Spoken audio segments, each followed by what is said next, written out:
Trump. How are you? How are you? How are we doing?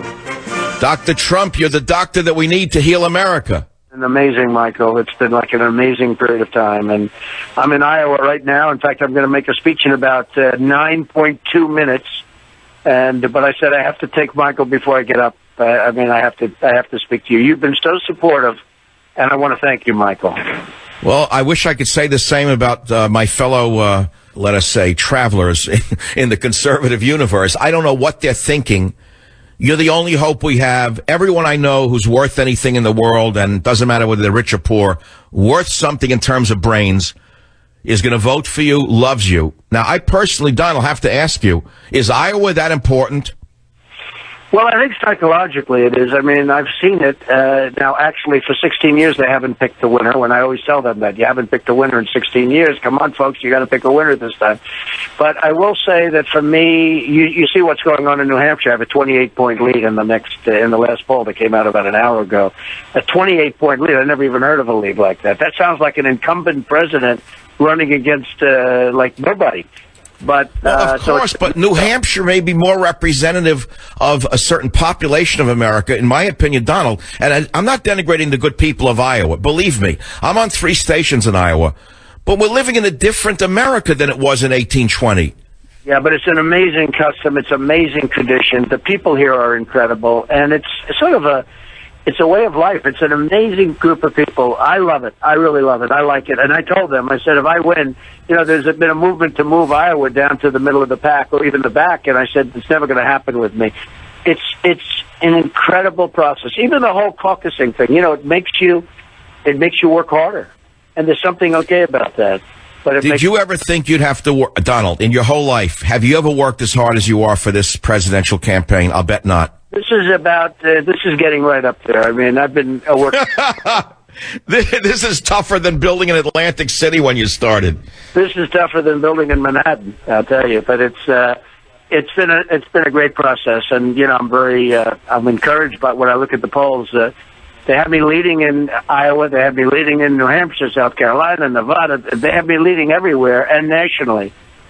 Ted Cruz rolled his eyes. The only thing missing was holding up snakes to heaven. Yeah, what's he doing? You have been so incredible to me, Michael, and I really appreciate it. And you really have been, too, right from the beginning. And I'm not doing it because I want anything, Donald. The truth is that I'm kind of independent of need. The issue is America is in desperately bad shape. America is so sick that it's going to take a strong man with a tremendously powerful ego like yours to override the psychosis called politics. That's why we're all behind you, Donald. We know that you could actually get things done.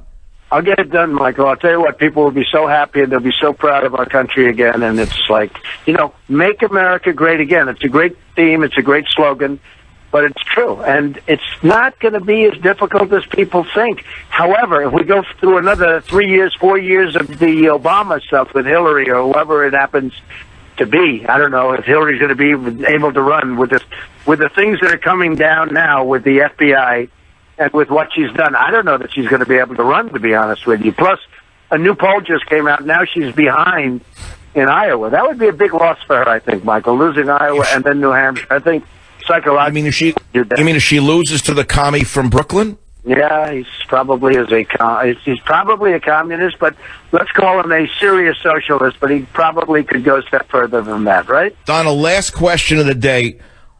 Are you gathering demographics which Republicans have had a hard time with in the past, meaning minorities? I know that I hear it on my show. Minorities who won't vote for a Republican in their whole life want to vote for you. Is that what your posters are showing?